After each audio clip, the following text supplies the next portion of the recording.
At 4:57 on Monday morning, February 11th, Feast of Our Lady of Lourdes, I was awakened by a telephone call, not from the Vatican, from Monsignor Gallo of Pius X Parish, who told me that Pope Benedict had just announced to a consistory or gathering of cardinals in the Vatican, which was a rather routine meeting to approve 3 canonizations, that he had decided to renounce the papacy.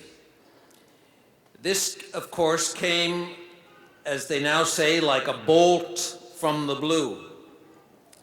I was, 4:57, I'm not up, folks, sorry. But I listened to Monsignor, and then immediately went to turn on another reliable source, BBC, to make sure I wasn't dreaming. But the fact is, on Thursday, February 28th, less than 2 weeks from today, at 8 p.m. in the evening, Roman time, that will be 11 o'clock in the morning here in Vancouver, at the end of his normal working day, the Holy Father will leave the Vatican, and at precisely 8 o'clock, the Roman See will be vacant. It will be as if he had died. It is expected that the election will begin sometime in the middle of March. We will not know that date until March 1st at least, because there'll be speculation. And therefore we hope that certainly, probably by Palm Sunday and by Easter Sunday, that we will have a new Pope. I hope that we will celebrate this event in the life of the Archdiocese the following Sunday. Not Easter Sunday, but on Divine Mercy Sunday with a Mass for the new Holy Father at the Cathedral. A bunch of questions, this thing. Was this expected? No, I think it did come like a bolt from the blue. Usually there are leaks from the Vatican. We start to know things before they're officially announced. This time it seems that the Holy Father kept this very close to his chest, and there were no leaks. No one, those few who knew, actually said nothing. But looking back, there were signals that he might resign. In 2000, in his writings as a theologian, he had often speculated about the possibility of the resignation of the Pope. But that's sort of theological speculation. But in an interview given in just 3 years ago that was published, some of you might have read the book, it was called Light of the World. He said this, Pope Benedict said this to the interviewer. He said, if a pope, and I quote exactly, realizes that he is no longer physically, psychologically, and spiritually capable of handling the duties of his office, then he has a right, and under some circumstances, also an obligation to resign. Certainly there's no canonical doubt in the Code of Canon Law about the right of the Pope to resign. This is provided for in the code that legislates the life of the Church, the Code of Canon Law, and also in a document which I'll refer to called Universi Dominici Gregis, the pastor of the whole flock of Christ, which is the legislative document which regulates every single step in minute detail from the time of the vacancy of the Roman See, usually by death, and so there's a lot what happens upon the death of the Pope, from the time until the new Pope comes out on the balcony at St. Peter's.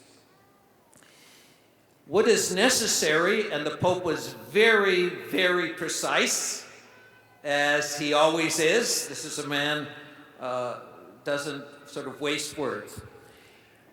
The resignation of the Pope is not made to anyone. No one accepts it.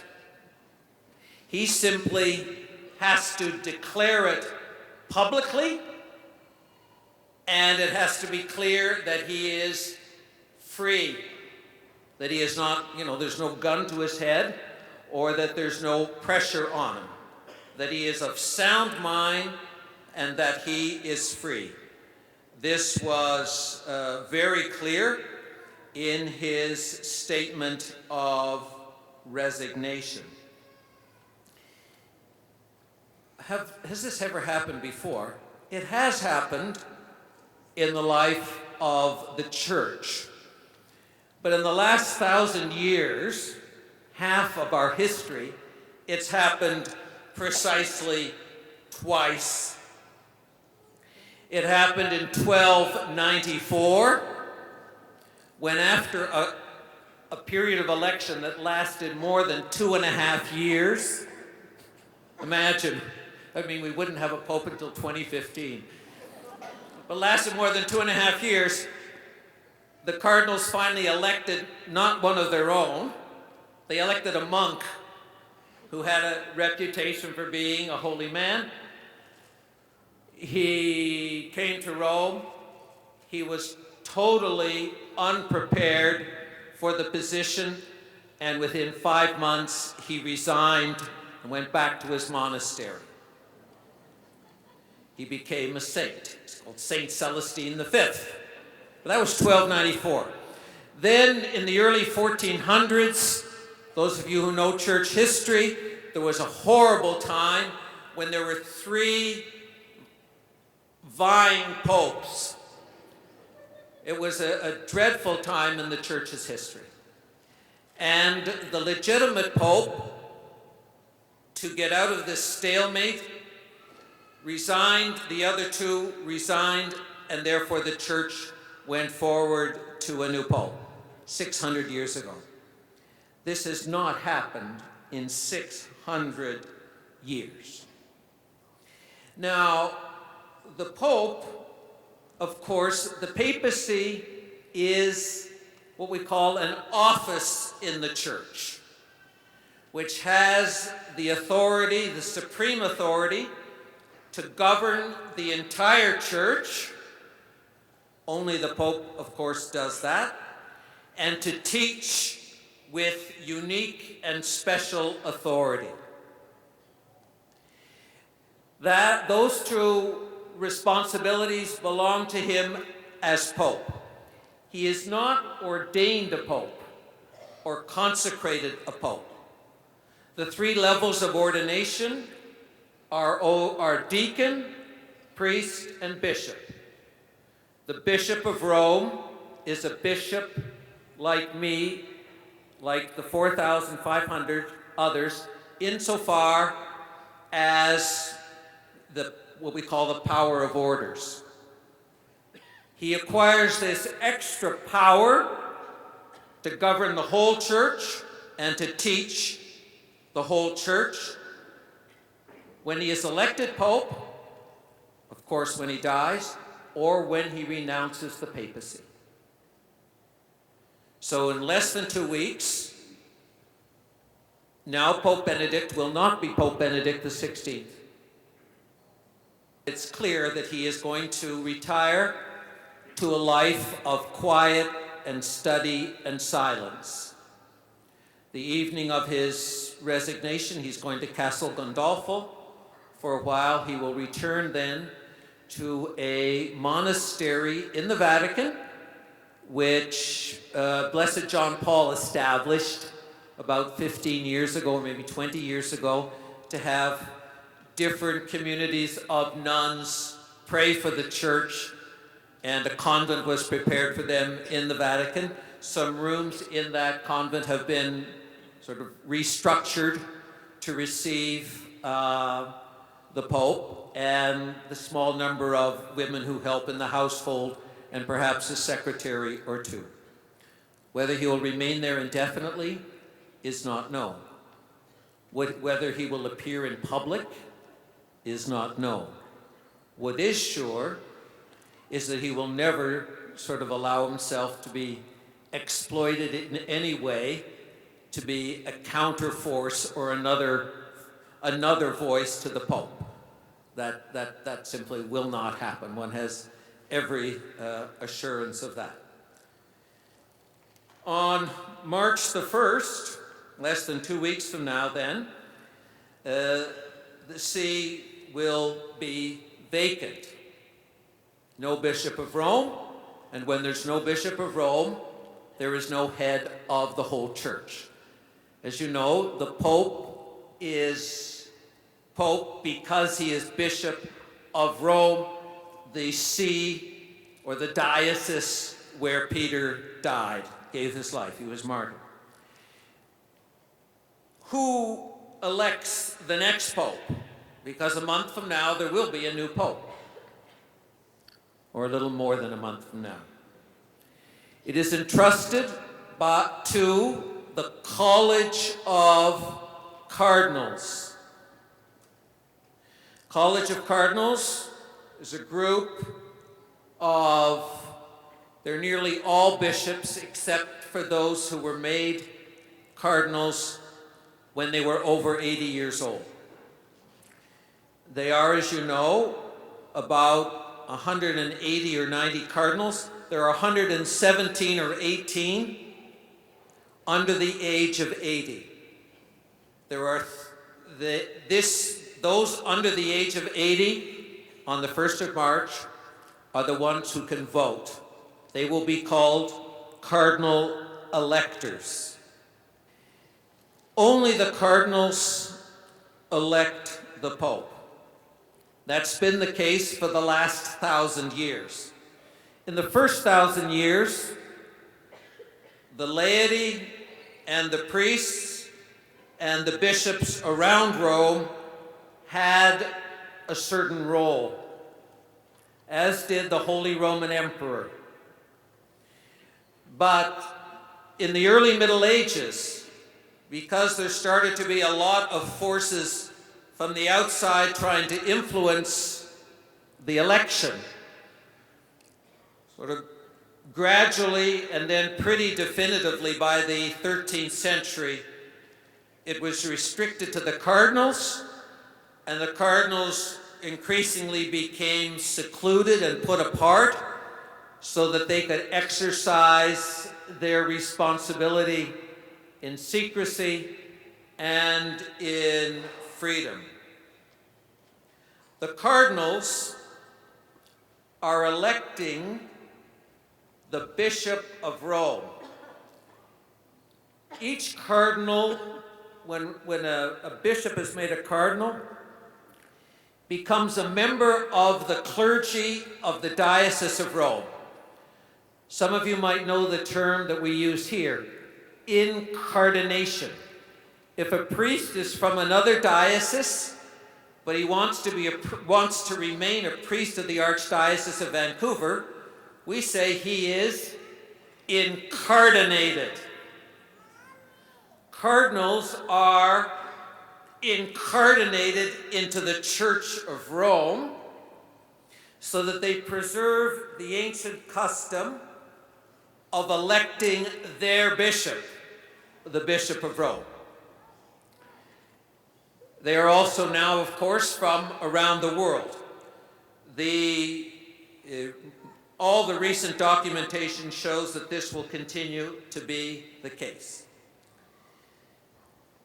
After March 1st, all the cardinals are invited to Rome to meet in what are called congregations. We'd say they're sort of large committee meetings. Even those over 80 are invited, but not us, nobody else. In that time, they make preparations for the election, and they have to take care of any ordinary business. They cannot do anything the Pope can do. They cannot publish teaching documents, there's no appointment of bishops, there's no change in the Roman Curia, etc. They also listen to certain talks on the state of the church, and they talk among themselves, not by name, but those of you know when you do a job description, kind of qualities that are necessary, not by name. I think anything by name would be small groups.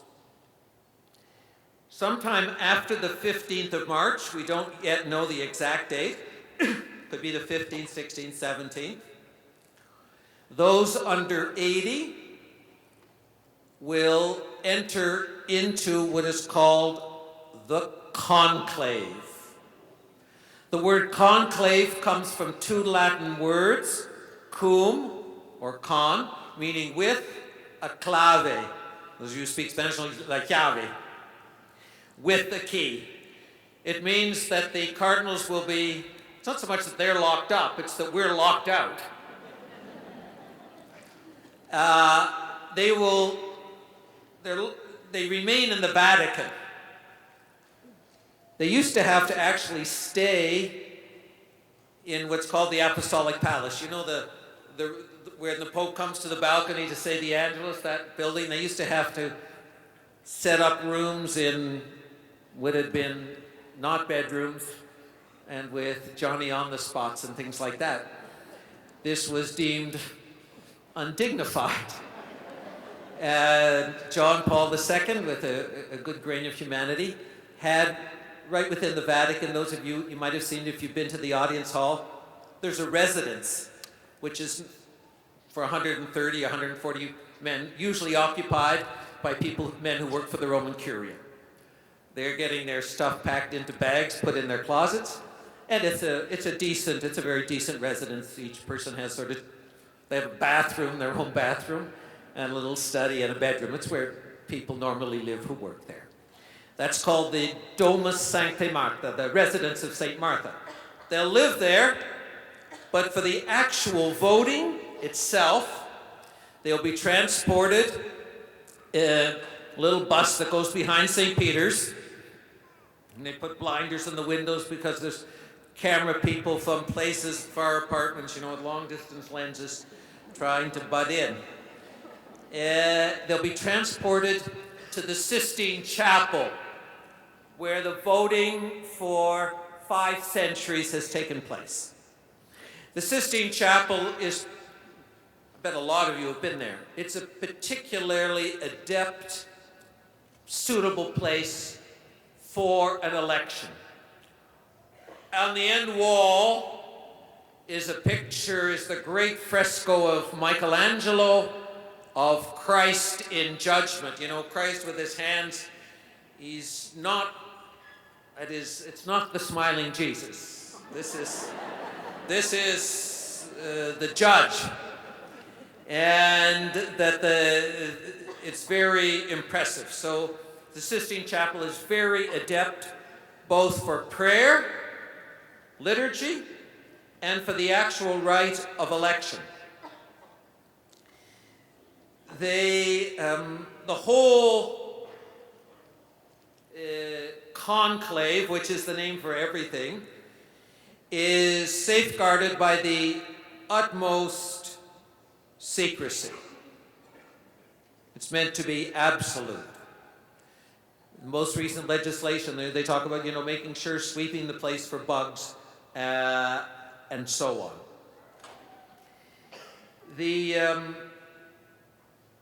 It's really it's a wonderful place. I want to read to you from that document why the Sistine Chapel is so good. It says, this was written John Paul II. It says, in view of the sacredness of the act of election, and thus the need for it to be carried out in an appropriate setting, where, on the one hand, liturgical actions can be readily combined with juridical formalities, the vote, and where, on the other hand, the new pontiff, wrong line, where, on the other hand, the electors can more easily dispose themselves to accept the interior movements of the Holy Spirit, I decree that the election will continue to take place in the Sistine Chapel. how do they elect? They will enter into conclave probably in an evening, and then they go from St. Peter's into the Sistine Chapel. We get to see the television until the door is shut, which says everybody out. And it's not like watching the Republican or Democratic convention. There aren't balloons and hoopla. You'll see that it's, because a lot of the reporting on papal elections kind of has in mind how we elect political leaders. It's just not like that. You'll see the men go in, they go into a chapel with the Lord in judgment staring them in the face. And sort of choir style, there are desks with chairs where they sit and they pray. They will listen to a meditation, and they will either vote that evening, although I don't think they vote the first evening. The next day they will gather in the morning and in the afternoon. And they vote twice. The procedure is extraordinarily formal, and each step, every step is detailed about how they do it. They vote twice in the morning, twice in the afternoon. Each vote takes about an hour. I'll describe to you from that document how they're to do it. They have a pen and a ballot. They're told precisely how to fold the ballot. They are told to disguise their handwriting. At the front of the room are 3 scrutineers, cardinals, that they choose them. Then, this is how it will happen, I quote, "Each cardinal elector, in order of precedence," that means from the time they were elected cardinal, "having completed and folded his ballot, holds it so that it can be seen." He goes from his seat, holds up his ballot, carries it to the altar, and there used to be a chalice, but now there's a larger receptacle, puts it on a paten where the host is placed, and then it is tipped into the receptacle. Then this goes on. Having reached the altar, and this is for each one, the cardinal elector says aloud the following oath. So he's got the ballot, he's before the altar, under the last judgment, and he says, "I call as my witness Christ the Lord, who will be my judge, that my vote is given to the one who before God I think should be elected." He then places the ballot on the plate, with which he then puts it into the receptacle. This happens 117 times. Then the ballots are counted, and it's a complicated thing. Somebody looks at it, but then at the end of it, it's read out loud, put on a string. They first have to count if there's extra ballot. It's varied. They'll do that twice in the morning, and they go back to the Santa Marta for some pasta and a rest in Italy, and probably some chit chat. And then return in the afternoon for more ballots. There's the wonderful little tradition that when someone is elected, they take the ballots and burn them, and the black smoke that comes up from the chimney indicates that a pope hasn't been chosen, a white one that it has. It's often gray, nobody knows. When within the Sistine Chapel, 2/3, everybody's counting, and you can, no doubt, then it would become tense. How close are we going to get to the 2/3? Everybody would know, they'd be listening. When that's clear, Then the man is asked, the Cardinal Dean,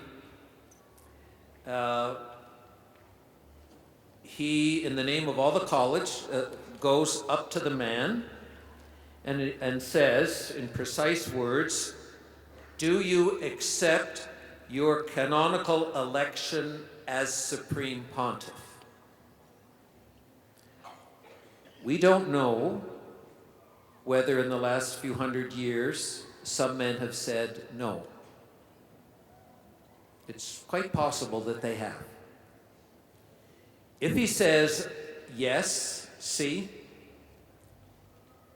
he's given his consent, then the dean asks him, "By what name do you wish to be called?" And he would give the name by which he wishes to be known.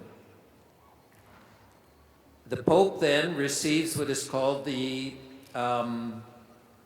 obedience of the Cardinals.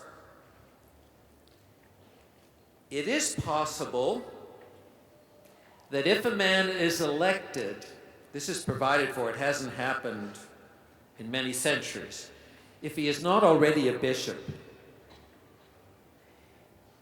he would have to be summoned, asked the question, and would not be Pope until such time as he was consecrated a bishop, because the Pope has to be the Bishop of Rome. That, I'm sure that won't happen. So he gives his name, then he receives the obedience of them, and the Cardinal Dean goes out onto the square. This is what we'll see for the moment when he uses those great words, "Annuncio vobis gaudium magnum," I announce to you a great joy, habemus papum, we have a Pope. I announced Annuncio vobis gaudium magnum, of course, is the words of the angel to the shepherds. It's a wonderful kind of scriptural replay of sort of the transcendent hitting us, you know, those the little ones. And then the Pope comes out and gives his first blessing, which is called to the city. The city is always Rome, and to the world, called the Urbi, to the whole world. It's usually a time of great joy, expectation. A lot of media coverage. A lot of the media coverage is, well, it's interesting and it's sort of fun, but it's not the serious part.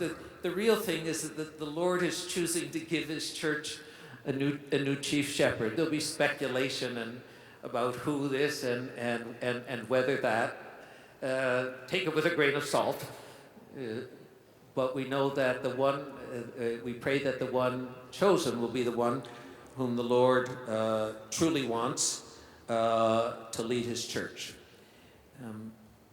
Pray especially for Pope Benedict in these days, and that because it is a rather stunning event in the life of the church, the full implications of which I think will only be seen over time. This is by far his most radical act, perfectly provided for, but with things unforeseen. And especially pray that the men entrusted by God with electing the new successor of Peter will do so with kind of pure hearts and minds, and that oath, that everyone will be true to the oath that they take. Pray hard, folks, and I hope that we can celebrate both the great papacy of Benedict XVI and of our new Holy Father in early April. Thanks a lot.